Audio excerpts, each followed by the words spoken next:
Hello and happy Friday, and thanks for tuning in to RadioFreeRhinecliff.org and this show in particular. Correct me if I'm Norm. I'm your host, Norm, and I'm thrilled to be here tonight with Mari Kirwood Bird. Mari, thanks for coming in. Well, thanks for having me, Norm. What a treat. And I got to give a special thanks to Jen here, the producer of the show, who said, well, you should have Mari on. And I didn't realize at the time just how excited I would be to have you here in the studio. Thanks for coming in. I'm excited as well. Now, you're from Rhinebeck, right? Pretty much. My parents moved here when I was 6 months old. Okay. And so, yes, not born, but, raised. And where were you born? In Spring Valley. Okay. Just, down south there of here. near Nanuet. Yep. I only know that because of the thruway. Those are the dual exits. And why did they come here? So my father and my mom moved here because a good friend of my dad's had bought a restaurant for someone else, and that didn't work out. So her name was Trudy. A lot of people know this story. Good friend of my dad's. My dad was a young man running a restaurant in Nyack, Spring Valley, and Trudy called my father and said, I'm going to make you an offer you can't refuse. And I'm serious, you can't refuse. And I want you to buy this restaurant. I want you to, have your own place. And they drove up. My mom and my dad drove up. They turned around 3 times until my mother said, keep going, let's go. And they came in, and Trudy did make my father and my mom an offer that they couldn't refuse. So, do you know what that offer was? Just, here's Foster's, and I'll do whatever it takes to get you in this place, and it's yours. And it was called Foster's because the previous owner was... My father didn't change anything, and, it was just a little bar, and which, that's what my dad did. He was this, 30-year-old bartender with a big personality. Uh-huh. And so that's what they did. They came in, they cleaned it up, bought it, and then they started doing, food, and there's a whole history with, all the people that came on board and started a family restaurant. And I mean, there was a picture in the place of me sitting at the bar in my high chair. Some artist had sketched a picture of me. With a martini in front of you. That's where I sat most of my 6 months to a year, or until I could walk. And then I was just running around the place. And we lived upstairs. Nice. And from there, it just grew. And at the time, it was, my father... made good friends with Chuck LaForge, who owned the Beekman Arms at the time, and it was just the two of them. And a lot of blood, sweat, and tears, and calling in favors, and slowly and surely, Foster's became what everybody who grew up here, knows it as. Right. A boisterous man who ran a great, as he would say, a gin joint. But a gin joint. And he was famous for his hospitality. He was a wonderful... And his temper. Oh, I didn't hear that story. And you had 2 siblings. How old were they when you all moved up? No, I was the only one. Oh. I was the only one born. And okay. then at the time, and then my siblings, Shelley, and then Robert were born right after that. Okay. And Phoebe, sorry. And Phoebe. So there were 3 others. Yes. Interesting. And they all grew up as you did. Yeah. Shelley and I were the first to live upstairs in the cribs, in our little cribs.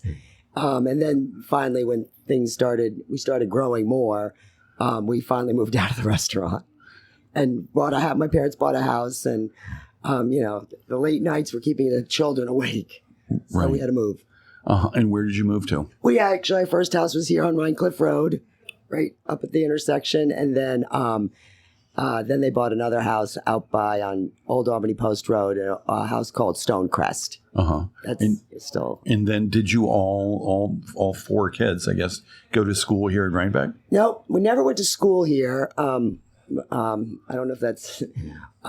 First, we went to Linwood. We were one of the first classes, at least I was. Linwood being the convent. Right, just here, down the road here. They thought they'd start this great thing, doing a preschool. It was like... And it was all like, people that are still around. And so there was a kindergarten and nursery school. And that's where my first 2 years were of school. And then I'm not going to take it personally, but right after that, they stopped the program. And I think it was a little too much for the nuns to handle all these little kids running around. Right. So you had to go somewhere else. Yep. And then I know I'm going to sound like such a little Catholic girl. Then I went to St. Christopher's, and then I was there for 8 years. And where's that? That was the old Catholic school in Red Hook, one and only. And okay. So went there. My siblings all went there as well. Actually, Robert didn't. Robert finished off in High Park, but at Regina Caeli, I think it's called. None of these schools exist anymore, so yep. And then that was it. Then I was off to boarding school for the development of fine young women. Oh no! And where was which that? Backfired completely. That was in Massachusetts. What was that place called?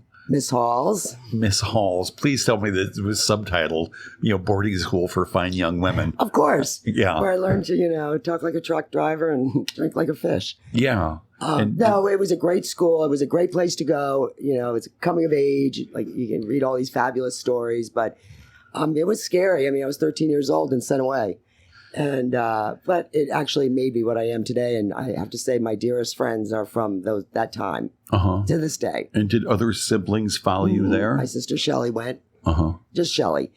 And but it was always nice coming back to Rhinebeck because Rhinebeck was always a home. And so I always felt like I always felt like the local tourist. I'd always, I was a local girl and everybody knew me because of Foster's and knew my siblings, but I was always away and then would come back and, things would change and be back in the restaurant and then off again.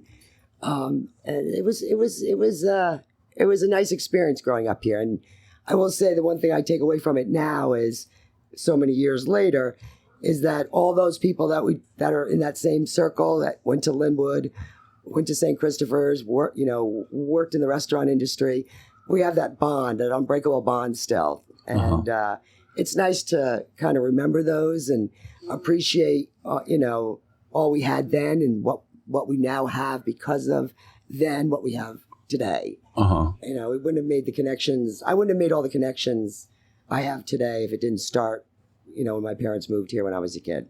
Right. Now, I know one of your siblings, Robert, and he's in the hospitality business. Yeah, he's a Robert bartender. followed in my dad's footsteps. He loves the restaurant business. And as natural as my father was. Right. Oh, that's great. He's an amazing mixologist.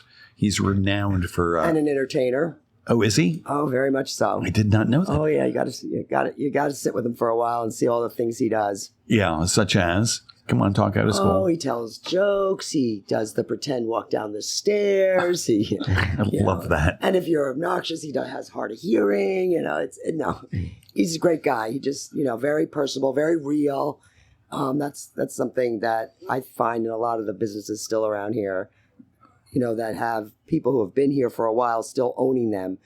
They keep that old guard or that old attitude of, customers are your lifeline. Everybody has everybody's back. Right. You should respect them and take care of them and stuff. We all take care of each other. Now, you say old line, and just recently, the Rhinebeck department store, Dick Schreiber, and I never remember his wife's name, they stepped down. Barbara. Yeah. And there's new people coming in. Winter Sun, Summer Moon folks are coming and taking over. But it's the kids.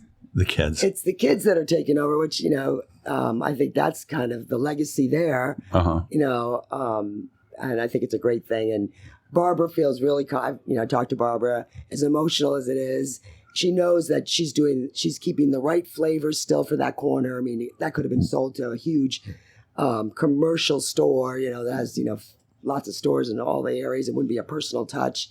And so the same way she ran her store for the last 30 some odd years, Lori and her sister are also going to run it, I think. And so, I mean, finally, I'm so glad there's a newcomer on the street. Even though they're an old comer, they're a newcomer. Right. Because I was the youngest one on the street or the newest one with Willow Wood.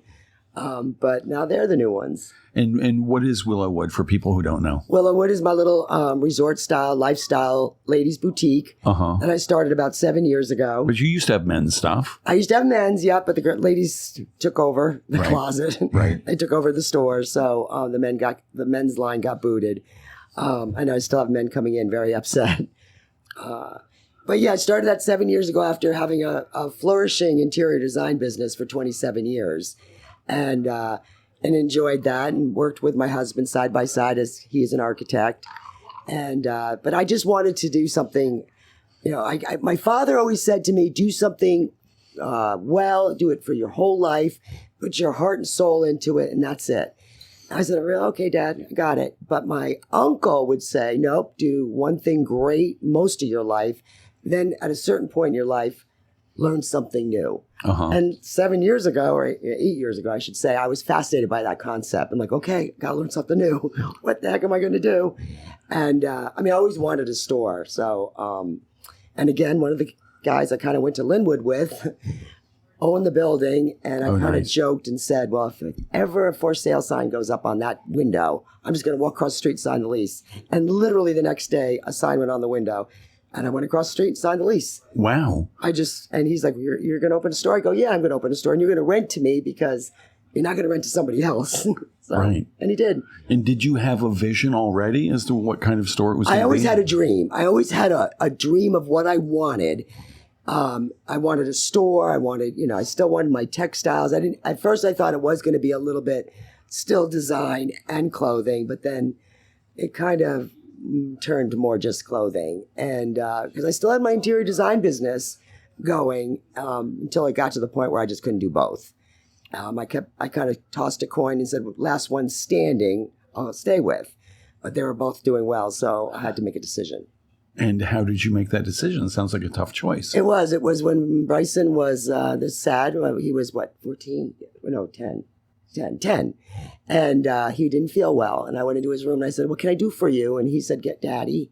And I said, well, I can do something for you. And he goes, nope, you're never here. Oh. And that was it. I called. I went home and I went to my office. I called every one of my clients. I said, don't take this the wrong way. We're going to finish up the contracts, but then I'm done. And it was a wake up call because I kind of wanted to do it all. And I was, except, oops. I was there, but my son wasn't seeing me, so a lot. And that changed everything. And so the interior design business presumably took up a lot more hours than the store. Yeah, well, I would, in the morning I'd go to the office, the design office before my store opened, like sometimes 7 or I gotcha. Sometimes 6 in the morning, especially if I was traveling to the city for a job or wherever I was going. And then I'd check into the store and then I'd be back at the studio and then I'd go back to the store and then I traveled. And so it was not sustainable. I couldn't do it forever. I had to stop. Right. And I had a good run at it. I left on top. Do you do any of that anymore? Nope. Cold turkey. Won't even pick a paint color. Oh, you won't? Won't even pick a paint color. That's hilarious. And I have clients still calling me when I said I'm going to cancel all my clients, all my contract. Not canceled, finish up. Every one of them said, well, you don't mean us. So I mean everybody.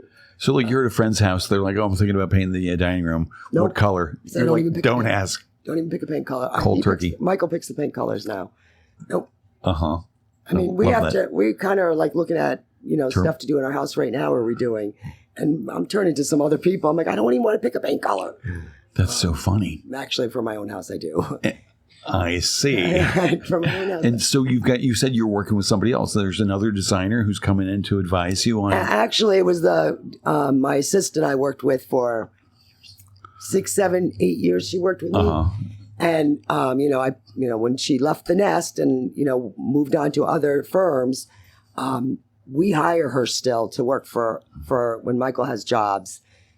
She still works and she's an amazing designer. And so I always go to her still. And she's always so fun. She goes, oh my gosh, my boss is coming in to talk to me about design. She gets nervous, but I'm like, oh, come on, I'm coming to the best.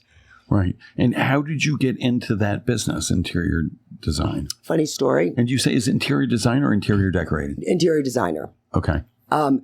Funny, I was working with my dad and in the restaurant thinking I was going to be in the restaurant business for the rest of my life. And we got in a little fight and he fired me. So it's like, okay. And he goes, and you're just going to have to do something on your own. I said, okay, I will.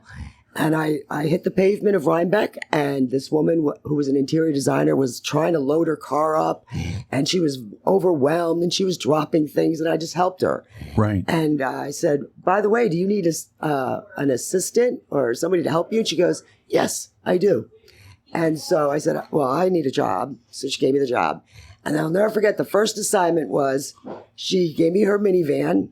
She said, I need you to go to Connecticut, some lumber yard, King's Lumber, I'll never forget it.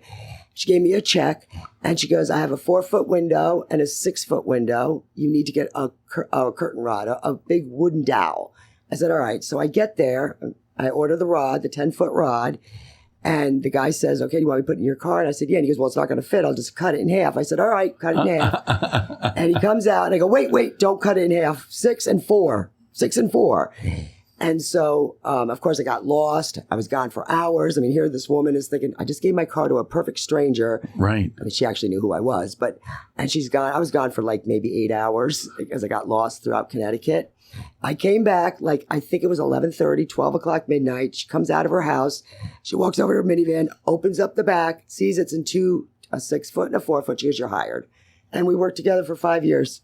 And it's because of her I actually had all my clients. And when I came back from California, I opened my business. And nice. It was because of Lynn James.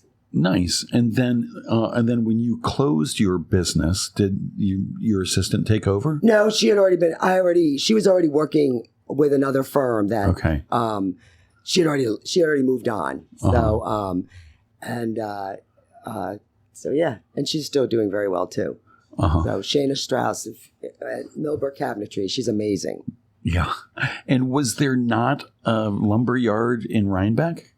No, we needed a really specific, really fat, round rod because the way Lynn used to do the window treatments. Okay. And there was just only one place that she liked to buy them from.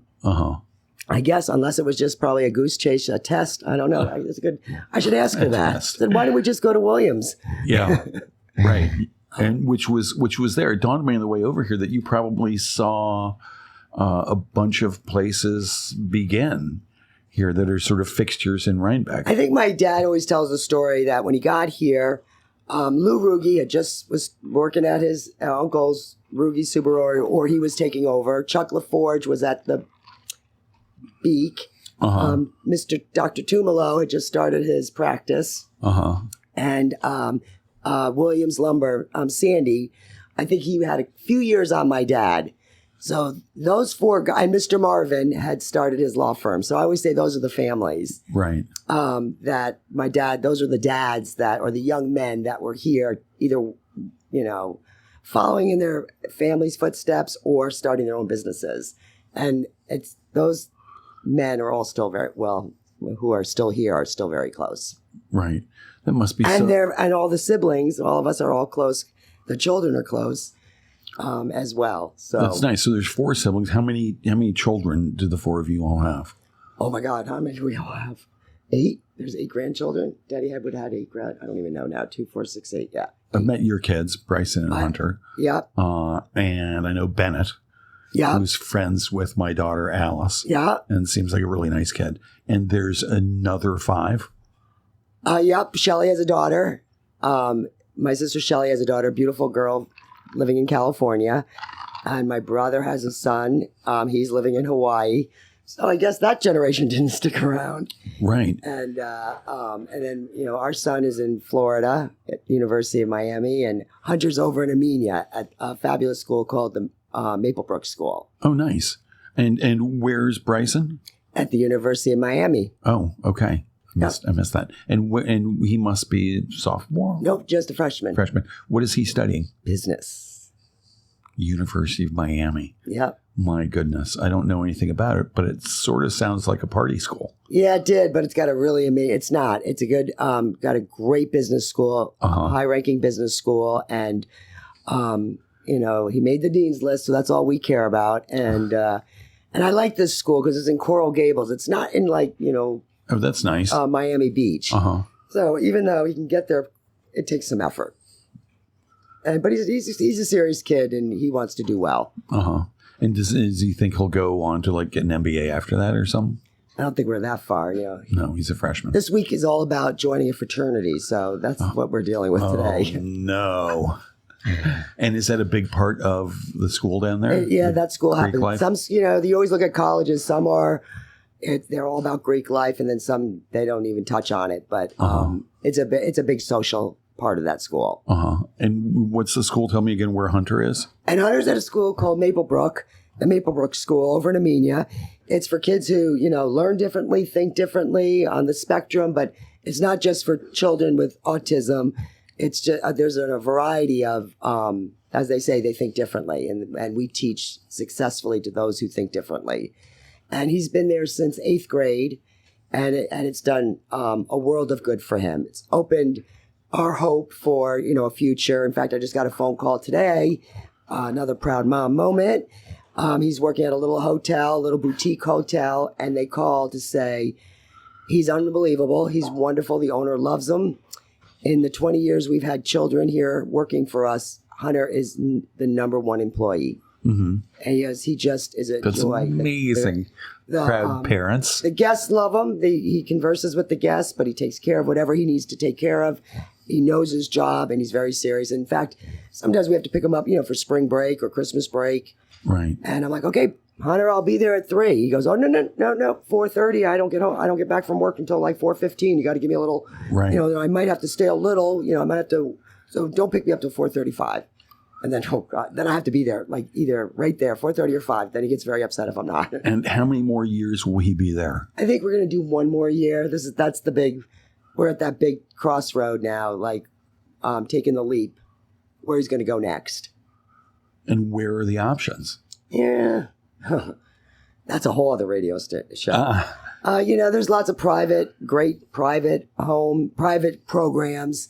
There's a lot of state programs. I'm kind of torn between the two.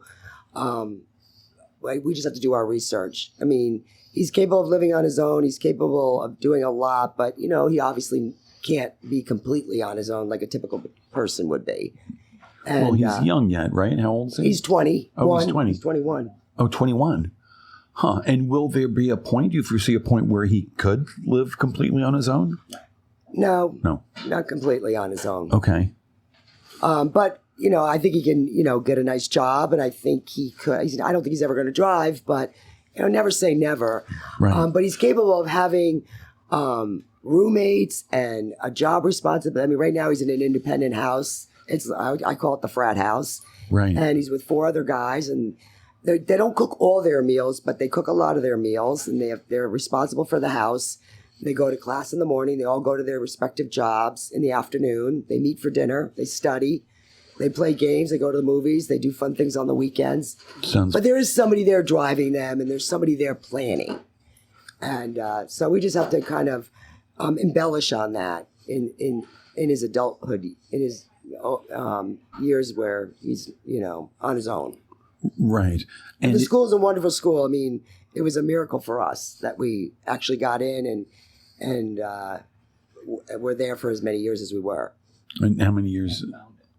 Yeah, we had a team of lawyers help us find it, but he's been there since 8th grade. So what?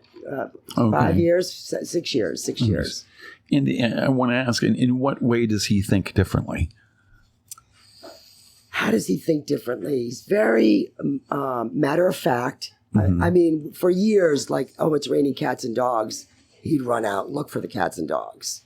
Right. And he just, like if I say something a little teasing, he now knows, oh, you're being facetious. Oh, you're being sarcastic now. Right. He's just very matter of fact and real, like, but, and his language isn't as developed as ours, but he does communicate. He does talk. He's right. Not and he's very, very intelligent. When we play a game with him, you tell him what year you were born, he'll tell you what movie came out that year. Oh, really? And he's right on every time. Gads. I mean, there's been a couple people that have asked. He says, "Ooh, there was just black and white movies then, so I'm not really sure what they." Yeah. And he'll tell you, he goes, "Ooh, there wasn't a movie that year. You're a little old. Right. No Disney that year. Right. You're too old for Disney." Oh, that's funny. Yeah, he's very intelligent. We just got to figure out where we're going to bring that intelligence to. Functioning adult, salary earning, or at least some responsible adult. Right. And and this is another bad mommy moment. We were in getting a prompt from the husband. I'm going to point out. So he also knows anything about any geographical and any landmarks. So we're in Paris, we're on the Eiffel Tower, and this beautiful tour. There's the 4 of us and another 4 people, and the tour guide, who's always a very intelligent or very animated, is asking and giving us facts about buildings. And then he's like, but there's some really other interesting buildings in the area, very obscure. Not a lot of people know a lot about these buildings. Can anybody tell me about that building over there with the little copper tower? And Bubba describes it, and we're all like blank faced. And Hunter raised his hand. And of course, I put his hand down. I said, oh, shush, shush. Oh, so embarrassed. And then he did shush, shush. And he goes, nobody really knows what that building is. And he's got some really great history. And he raised his hand again, but then he blurted it out because he didn't want me stopping him again. And he was right. And so then the tour guide was like, yeah, and how about this doesn't? He starts rattling all these facts. And then the two of them were talking. And the other four on our trip were like, is he some like savant, knows everything about buildings? And then because the tour guide went on to move on to other buildings, he knew all of them. Wow. And we were just like, what is going on? And so the whole trip, we're like, Hunter, what's that? And telling us everything. So, I mean, if I could find a program for this kid that he could travel around Europe telling everything about the buildings, I'd be set, But he's unbelievable what he knows. Right. And where did he find that information for the Paris trip? Just on the internet. We told him we were going, and that's all he did for almost 6 months. I don't even, he's the kid when he's on that iPad, he's not playing games. He's always reading about places. Right. So he knows everything. But I was embarrassed that I put his hand down. But never again will I do that. But that's sort of the cliche is the kid with special needs who's a savant in one way or another. Right. And it's not always true. Oh no, they're there's always they say what gets taken away in some thing gets given twofold in another. So we just have to find that twofold. And do you find that to be true with his peers at his school? Yeah, I just watched a boy that he went to school with when he was younger, he's the music program up in Albany, and he doesn't really talk. He talks a little bit, and he did the most beautiful for a senior project, the most beautiful opera or performance. I mean, there wasn't a dry eye, and he got led onto stage and led off a stage, but he sang the whole opera as his senior project. My goodness. I mean, so yeah, and he doesn't really speak very much. Right. And so there's always these amazing children who they might not communicate. I think we all we feel it's easy. You talk, we have the same language, but how hard is that? But these kids, they almost know how to communicate in such an intellectual way and such a brilliant talent from, Hunter with his, he can share facts and figures with you. And this young boy who could sing a song, but could not really speak a word. And there's something to be said, like, who's not the talented one here? Yeah. And do you see any little bit of that in your other son? Hunter and Bryson, no, he's your typical teenager. Is he autistic? Is he on the spectrum? Well, yeah. Do you see any special talents? No, and I was nervous about that because the day I found out Hunter was autistic was the day I also found out I was pregnant. Oh. And so I was a little nervous because usually it can happen. Usually if you have one, you have two. Right. But no, Bryson's very understanding. He wrote I think the way he got into college was because he wrote the most brilliant paper on being a son, being the brother of an autistic son. Right. And it was beautiful. And it was, what did he say? Flap, flap, flap, slap. Is that what he called it? What does that mean, flap? Because Hunter flaps. Oh, okay. Oh, yeah, it was flap, flap, flap, clap. Because Hunter likes to stim. It's called stimming. So he'll stim his hands, and then he'll clap. And so Bryson's brilliant essay was, flap, flap, flap, clap. Uh-huh. And it was a beautiful, painful story to read about, because all our efforts have always been, what are we going to do with Hunter? And then Bryson's like, well, hello, what about me? Right. And, Hunter breaks the glass. I'm like, oh my God, are you all right? Bryson breaks the glass. I'm like, what? What is wrong with you? Right, that can be tough on the other kid. It is. And it made us kind of go, okay, we get it. We yelled at you. We didn't yell at him, but.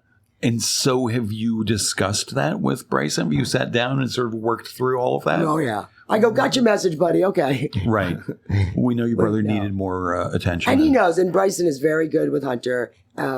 Although, I let Hunter get away with stuff, and Bryson doesn't. And he's like, Mom, there's no reason for this. And he's actually really good. I'm like, you're right. There's no reason I should be letting him get away with that. And Bryson's like, Hunter, come on. Tuck in your shirt, brush your hair. What's wrong with you? And so do they collude? Do they get into trouble as siblings working together to find trouble or to harangue their parents? No. Hunter doesn't get in trouble. Hunter can't keep a secret either. Hunter's the what? Like Bryson says, don't tell mom and dad. And as soon as we walk in the door, he's like, oh, guess what I'm not supposed to tell you. Oh, nice.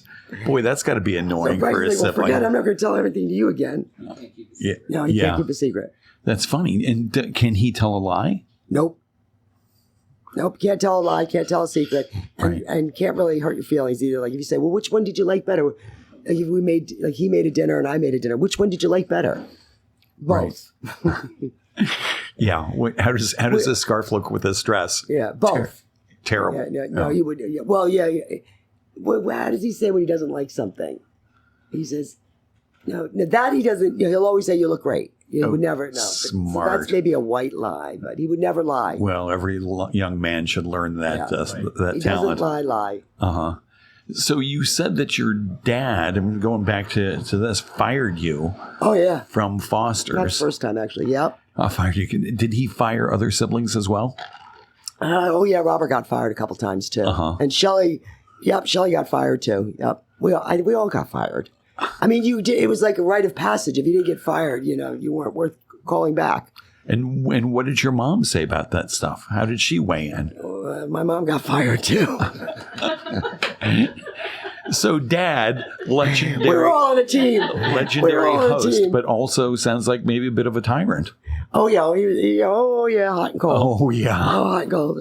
We can always I laugh at this story. We can always tell the mood my father was in by the way he came up the driveway. We had a really long driveway, so if it was like we could hear him come screech and then gun up the driveway and around the circle, we all ran and hid.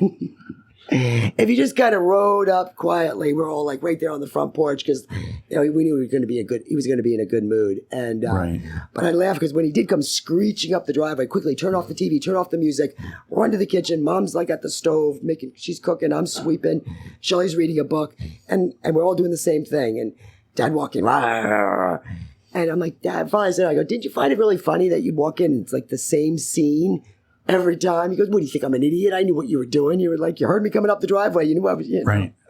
That's funny. It was funny. Yeah, no, he was a loving man with a hot head. Right. And, but he knew what he wanted. And, what did he want? Well, yeah, I don't know. Maybe just in general. He just knew what he wanted. Okay. And he supposedly loved the horses, loved horse racing. Oh, yeah. More than that. I always say he was more of a bookie than he was a restaurant owner. Oh, did he have a little side hustle? Yeah, I think he had a side. Taking book on the races. I hope I don't get in trouble for that one, but no, I won't get in trouble. Everybody knows. No, I think the statute of he loved the ponies. He loved the horse. In fact, I think the only time that I actually really broke down, thought I was going to actually have an anxiety attack was when I was introducing Michael to my father. And we walked into Foster's, and there's a big game on. This is your husband, Michael. Yeah. Notre Dame. He wasn't my husband yet. We were just dating. Right. And Notre Dame and your team, right? USC. And my father like nods and puts us at a table, and I'm like anxious. Oh my God, I'm going to introduce. And I can tell. And I'm saying something to Michael, like, just be careful about crimping the game. Don't crimp the game. Like, no subtle movements. All of a sudden, Don't primp the USC game? makes crimp. That's a crimp term. USC makes a touchdown. And this one goes, yeah! My father turned around and he's like, please don't tell me that. Yeah, I came from the man, my daughter's new boyfriend I'm about to meet. And I remember he turned around and looked, and I said, you're dead. Next time, don't go yay. Oh, that's so funny. And it took a long time for Michael to get over it. I mean, it took him a while to come even say hi to him. Well, he was like, don't tell him to crimp the game. Was he an imposing figure? Was he a big human? Yeah. He was. Yeah. And Mom, what was Mom like? Mom was, so Dad was the hothead in the back of the house of the restaurant, and Mom was the sweet, loving lady in the front of the house. Okay. And I think people always And say, she we worked wouldn't at- love your father as much as we do if it wasn't for your mother, or, you know. And she she's worked sweetheart. at Foster's at the front Both desk. of them ran the place day in and day out. They worked very hard to make it what it was. And, you know, we had a nice life because of it. Yeah. And, but my mom was very much into it. But until, you know, then she had, you know, 4 babies, and she was still working. And finally, you know, she was exhausted. She said, something's got to give. I got to take care of the kids too. Right. So she was doing both jobs. And, yeah, she's a super, I call her a superwoman. That's She really great. was, super lady. She was, or she is? She is. She's still around. Great. Lives in Arizona. Oh, The nice warm weather. wow. Which she reminds me of every time it snows here. Oh, really? Oh, it's 80 here. And does she hope that maybe you'll move to Arizona? She'd or love something? it if we did. Yeah, I'll bet. She would love it because she's not coming back to the cold ever. No. And she just picked up and moved to Arizona? She always wanted to live in Arizona. That was She loved Arizona. She wasn't a New Yorker. She loved the West. And what about y'all? Will you retire somewhere warm? Yeah, but I don't know. I had too many scary snakes in Arizona. There's no way. Scary snakes everywhere. Forget about Florida. I stop that because I like Florida. Texas. Don't ruin it for me. I'm like in La La Land about that. You are? Yeah. Yeah, the snake I know. stories Shush, in shush. Florida. I know my friend just no. No. And no, my mom's great. She's great. And it was I think my dad. I think it ended up whatever. I think 45 years he had Fosters. Wow. That's a long, long I mean, run. he basically left work, got a little sick, and died. So he did what he loved and died doing it. And what did he get sick with? Oh, he was aging stuff, but his liver and a little cancer. And but he actually made a bet on his computer, got into bed, called my mother, said I love you, and then died. Wow. And what was the bet? I don't know if he won that bet. I don't know if it went. I always ask that. Nobody tells me. Compounded interest by now if he had. I wonder if he did. No, I don't know. That's funny. Well, and how do you know that? How do you know that he made a bet? Yeah, his wife told us. Right. And one of the guys who took the bet told us. Oh, a friend of his. Right. Said, So he he didn't made a make a bet bet, at like- such and such, and then boom. Right. Yeah. So, yeah, and he was a character. He didn't stop doing what he wanted to do right till the end. Yeah. And your mom, was she equal character? No, my mom was the quiet and, I guess back then you could also use the word obedient, aimed to please, did everything for my father. Right. And us too. She was a good lady. So she is a good lady. What do I keep saying? Past tense? She must have lived a little bit in the shadow of this larger than life character, your pop. Yeah. Well, when we were running away, that we thought my dad was in a bad mood. She was too. She was coming with us. Yeah. We all just were like, he was a good guy, but when he was mad, he just kind of was like, Or if he let the restaurant get under his skin, we knew, oh God, now we're going to have to pay for this. Right. But most of the time he was happy and fun and a great guy, very generous. My dad was a very generous man. Yeah. Huh. Took care of a lot of people. So do you go into a Foster's very often? I don't. I just was there for my sister Shelley just got married, and we were there for a nice wedding, kind of full circle. She had her little reception there. Elijah said, "I'll do anything for you to make it special," and she's That's sweet. And he said, "I'll give you the restaurant for your wedding." So it was very sweet, very full circle. That's great. And but no, I haven't really been back. That's kind of a little hard, I'll bet. I do. I miss my dad, and it's hard for me to go in there. Right. And when you do go, what are your favorite dishes? Well, I don't eat meat anymore, but I used to be the London broil. That's all I ate. The famous London and the broil. chicken parmesan sandwiches was my favorite. So, but I haven't been there in a while. So, right. And the shrimp scampi, and the baked clams, all those favorite dishes. And most of these things are still on the menu, as far as you know. As far as I know, right. Elijah's really brought back the authenticity of the original. I should say the original recipes. Right. Huh. Well, good for him. Yes, very. He's like the Bob Kirwood historian. He's got more pictures and history of my dad, and he's found in the attics and the archives. And he loved my dad, and he really wanted to keep his legacy alive. And did he know your dad when you? I know. He just knows him through taking over this place. That's fabulous. That must feel kind of nice. Yeah, it is very nice. He's always sharing. He's always sharing nice photographs, and he doesn't have to do that, and he does. And were there secret places in Foster's that you and your siblings had when you played hide and seek? No. It looks like the kind of place where I know like you think there's tons of rooms upstairs, yeah. but I just remember them all being locked. So, so no, couldn't get in. Who knows what was going on? Probably. Yeah. A bunch of guys in green visors counting up the cash, and that's like just like this Sting, a coin machine. Yeah, Paul Newman. It was all cash business back then. Yeah, and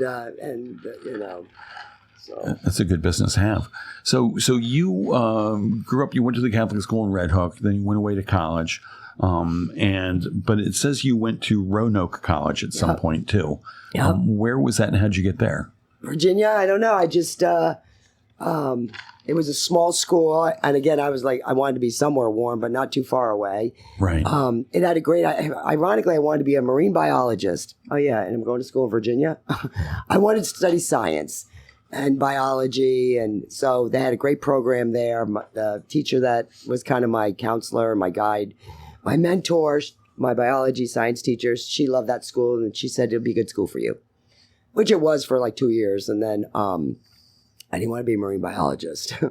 I realized, no, I don't want to do that. So I just took a little reprieve, came back, got fired from my father, got an interior design job, realized I had a love and a knack for it. And then after about 4 years, I went to Parsons School of Design and got my degree. Did a couple of years there, a degree in interior design. Yep. Mm-hmm. And what is the difference between your interior design and interior decorating? A degree. That's it?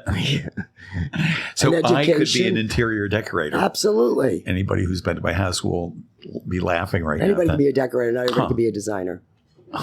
And so what kinds of things do you study? I guess color theory? No, as much as an architect, we have to know reflective ceiling plans, architecture, set of drawings, working drawings, elevations, everything. It was more architecture and design than it was just interior design.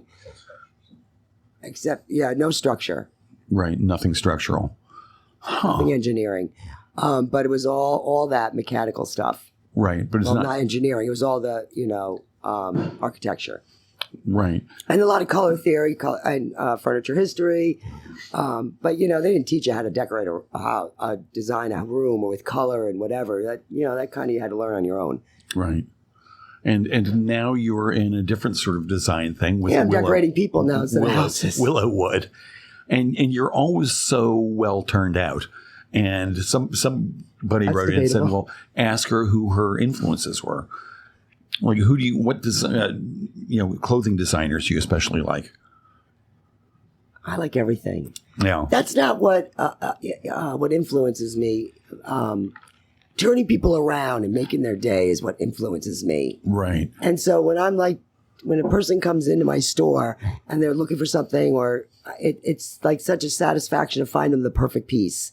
And it's not who I'm putting on them. It's not, it's an influenced piece. It's not a hot new piece, although I do have some hot, great new designers in my store. But I don't know. I've just, I think that's a hard question for me because I kind of go by my own instincts. I don't follow anything. I just do what I like. Right. And I think I've been doing that my whole life. That's good. What a wonderful way to live your life. I don't follow anything. Right. Rules either. And so when people come in and you're like, oh, I've got a piece that's going to be so good for you. You just sort of jump in and say that? Or I do. I do jump. The people I know really well who are now just like march right in, go right to the dressing room and say, I'll just be in here. It's been nice that in the 8 years, or almost 8 years, I've been able to have customers like that. And they just go in and I find them that perfect piece. And it's really, I do have a lot of fun when I'll show them something. They're like, that is not me. I'm like, oh, just try it. And they come out. And I love this. They're always like, God darn it, Mary. And they'll come out and they're like, this is perfect. I love this. That must be so satisfying. It is. It's nice. My favorite story, though, and it happened right in the beginning of when I opened and I was still trying to, find my way and question. I never questioned whether I was doing the right thing because that never crossed my mind. But I remember this older woman came in. She was a grandmother and her grandson was getting married. And she was really very tall, all legs. And she's like, I have to go to this wedding and I have to look nice, and I hate dresses. Do you have a long enough dress for me? Because I'm 6'2", and I'm hard to dress. And so I did have some dresses, but I even said, no, I don't like those. I don't like any of those dresses on you. You're right. You're all leg, and the dress is too short. And it's a wedding. So I said, and I had these most beautiful like palazzo pants and this gorgeous beaded shirt. I said, why don't you just think outside the box and wear this beautiful, long palazzo pants. Looks like a dress, but she wrote me a letter about a month later saying, thank you for spending the time with me. I knew I wasn't easy, but I just have to tell you that my grandson said to me next to his bride, I was the best dressed. And thank you so much for taking the time out. Not many people would.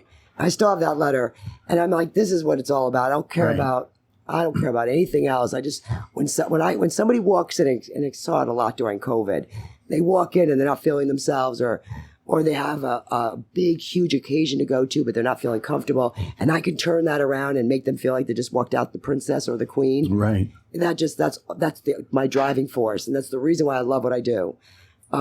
It's not about having the best lines or making the most money or I don't know. It's just about making somebody's day and then connecting with them. Having Jen come in and say, okay, into the dressing room I go. And it's not the only one. Lots of people do it. This is our producer, Jen Hammoud here. Yeah, it's just fun. And it's girl talk. It's just being there for each other. And I mean, I'm like, yes, I'm a stylist, but I'm also an ear to listen to. There's lots of conversations in my store that have nothing to do with clothing, and it's just being there for each other, and it's nice to see. And especially during COVID, there was a whole onslaught of new people that had arrived or were here more permanently, and it was just beautiful how friendships really developed to a deeper level during that time. And then just being new and meeting new people all the time. And now they're very dear friends. I consider some of my very dearest friends people I've met through Willow Wood. Right. And it's a nice feeling. Yeah. And I hope I give it back. My whole job is to just give it. I always want to pay it forward. Because God knows, I've been very fortunate. Yeah. Well, you seem very much, it's kind of a face, an embodiment of the friendliness of Rhinebeck. I am very friendly, and I'm always shocked that that's shocking to some people. Like you're just awful friendly. And your folks in the hospitality business must have been very friendly as well. Do you see much of them in how you are? Who? Your parents. Oh, yeah. My dad was bigger than life. I got that from him. Yeah. He was very friendly, and my mom's a sweetheart. Right. And we've always been fun, all of us. All my siblings, and with a little bit of spite and sugar and sweet and vinegar, we're everything. Yeah. So that's nice. How often do all the siblings get together? Well, just Shelley's wedding was a big one, and then Shelley's birthday. It's been nice. This has been a good year because of the wedding, and we don't get together as much as we should. Right. When was the last time we saw Robert? Like 2 months ago? Oh, 2 months ago? and he's... Before that, 2 months ago. And he's working down in Statsburg at the River and Post? Yep. Nice. Does he... And he loves Patricia. That's good. Yeah.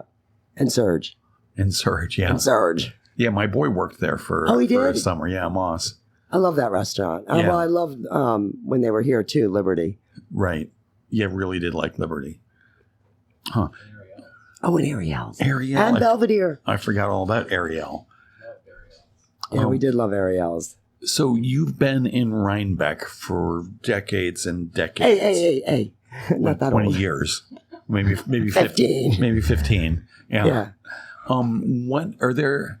You ever walk down the street and sort of think, oh, I miss whatever, like shops that came and went? Nope, I don't. I'm not one of those people. I've always loved everything that's come to Rhinebeck and all the new stuff. I've never looked back and said, oh, I missed this, or I wish this was still here. Yeah. Never. I've always loved the cycle and the excitement and the growth and the new people. Well, that's ridiculously healthy. And it's funny, people say, oh, all these tourists, all these people.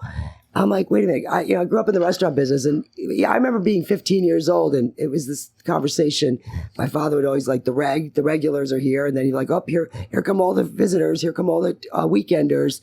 I mean, nothing's changed as far as I'm concerned. It was always that like circle of the cycle of the week, and where it got busier and busier, and then maybe Monday, Tuesday were the regulars, and then cycle of the week, all the people came to visit. I mean, I always say to everybody, I mean, this is the biggest compliment you could get, that we have like a one light town, 2 streets of stores, and everybody comes here to be here. And, we don't have an ocean. We don't have a big mountain to ski down. And yet this is a very, very cute town everybody comes to. And I'm like, that's a big compliment. It says something about us, I think. And so I always say, keep it going, because you don't not want to be that. And what's the longest you ever lived away from Rhinebeck? Oh, I was in California for a year. And then, I mean, I feel like I left when I was 13 and came back when Michael and I met. So I feel like I do. I felt because I was in New York. I lived on the train. And how did you all meet? Oh, my friend kidnapped me and made me go camping.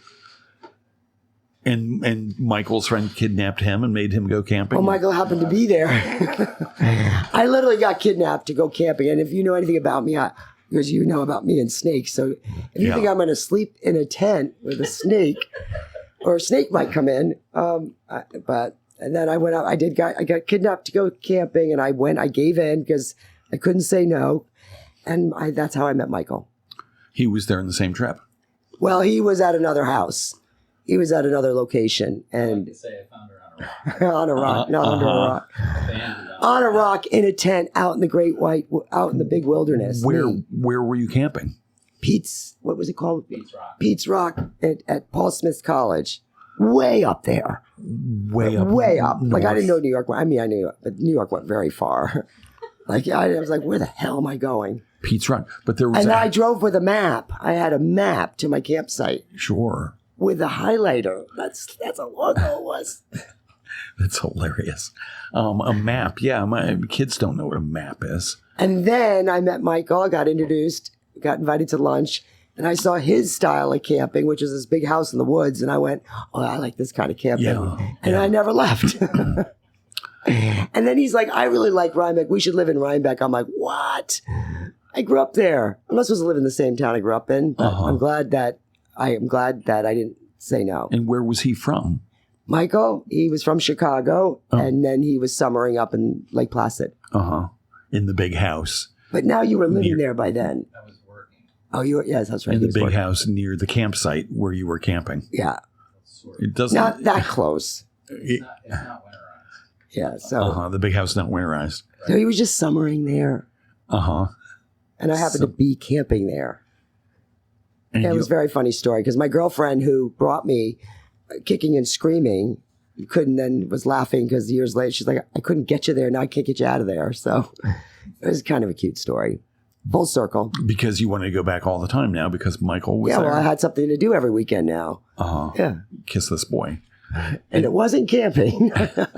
And how long did you date before you settled down? 2 years. That's respectful. Yeah, 2 years. And we were, 2 years. And then he asked me to marry him. And I said yes. And how'd that go? Was it a special romantic? Oh, yeah. No. Jack, no? Oh, it was, okay, so it's cliche. It was Valentine's Day. Nice. That's a good start. And it was Valentine's, and we were in Mexico, and we had this beautiful, beautiful, beautiful room, which I conned them into giving us. But the reservation was getting really late. We were drinking all day long. And then finally we sat down. I realized that it was almost midnight. Oh yeah. And I'm snapped. Yeah. On Valentine's Day. Yeah. And then of course he's like, can you just be quiet for a second so I can get a word in edgewise? And I said, okay. And he goes, will you marry me? And I was like, okay. And then, but now I'm like smashed. And so we kind of got to find our way back to our room. And then what I had for lunch that day, ceviche. I'll never eat ceviche again. No. So then for 2 days, I was not around. And I came back and I said, you still want to marry me? And we did. We got married. Yeah, never again. Oh, never again. Don't even say that word. Don't say what word? Ceviche. Ceviche. Is that the last time you had it? No, I had it one other time just recently. Same thing. No, really? Yeah, so because of our engagement, I'm not allowed to have ceviche ever again. And because of our honeymoon, our wedding night, I'm not ever allowed to have champagne again. Margaritas are still safe. Yeah. Unless tonight goes bad. And yeah, well, thanks for bringing the margaritas. Yes. This is the tradition here, and correct me if I'm wrong. You brought a cocktail for us to enjoy, and it's delicious. I expect nothing less from the daughter of a bartender. Oh, yes, and you're the right. sister and the sister of a bartender. Yes. And the other siblings, what work are they in? Did I ask this already? Shelley is a realtor. She started a great practice. I'm going to spell if I. She started a great new practice out in California, so she's doing great. And she's got her daughter working with her. She's training her. That's so sweet. Yeah, they're doing great. They're doing great. They kind of have just like hit that mark where, it's big in California, up in the mountains. Oh yeah, it's gorgeous out there. I really like that. And Chicago. She's also sharing her time in Chicago. Right, which is where your husband's from. Where Chicago. That's ironically, she lives kind of nearby, but her husband is from here, but he lives there. From here, Rhinebeck. Mm-hmm. Yep. So nice. Yeah. All right. And they're dying to come back. They would love to be here, but I'd love them to be here. And why can't they? What are the barriers to life? Yeah. Life, work. A damn thing called work. Right. Yep. Yeah, but they're here a lot. That's the beauty about being here. You can get anywhere, anytime you want. Yeah. It's so easy to get out. Trains, planes, automobiles. Yeah, it's skateboards. It's incredibly centrally located. Yeah. All right. So I've got a couple of interior design questions. What should every house have? Yeah. What should every house have? A personality. Okay. Good answer. And what should everyone throw out? What thing does everybody have in their house where you see it, you're like, ugh, cringe. What should everyone throw out? Yeah. Or most people, or some people. I mean, I always say just the vegetables, but the old vegetables. I don't think anything should be thrown out because anything can be redone. So you should never throw anything out. It should get redone. Right. And so that sounds refurbished, I should say. Do you have a big garage? Are you a pack rat? Not by choice. Not by choice. By spouse. Oh, by spouse. Your spouse is the pack rat. We argue over who's taking up more junk space in the... you should see the size of her closet. Oh, shush. You should see the size of his garage. Yeah. 4 cars in it. What are you talking about? No, 4 cars. We could probably fit 6 if you didn't have all that junk. This is a perfect place to say thank you so much for coming in. You guys can finish that conversation somewhere other than the studio. Mari Kirwood Bird, thank you so much for being here. Everybody, thanks for tuning in. I've got one PSA. We don't always have PSAs. The Rhinebeck Interact Club is having a fundraiser at the Rhinecliff Hotel right now to raise money for their annual trip. This year they're going to Costa Rica, where I guess they've gone before. And that's at 7 to 10 p.m. The Rhinecliff Hotel, which, as I understand, is like opening special. Yep, and it's an amazing trip. My son went on it, and it means so much to the people there. All the work that the kids my daughter do. went on it. Yeah, she it's loved amazing. It's an amazing. Oh, they were together. Oh, there you go. Yeah. It was freezing. I remember standing in the high school parking lot, in the high school circle, and it was like 20 degrees and windy, and the buses leaving. I didn't want to leave before, and it's freezing and waving goodbye to those kids. But yeah, it's an amazing trip. So if you're listening and you don't have anything to do tonight, go down to the Rhinecliff Hotel to support this Interact fundraiser. And thanks for tuning in. A special thanks to Mari Kirwood Bird for being here and answering all of these questions, and for her husband for chiming in from time to time. I appreciate it. Everybody have a happy Friday. Thanks for tuning in. Thank you. Bye.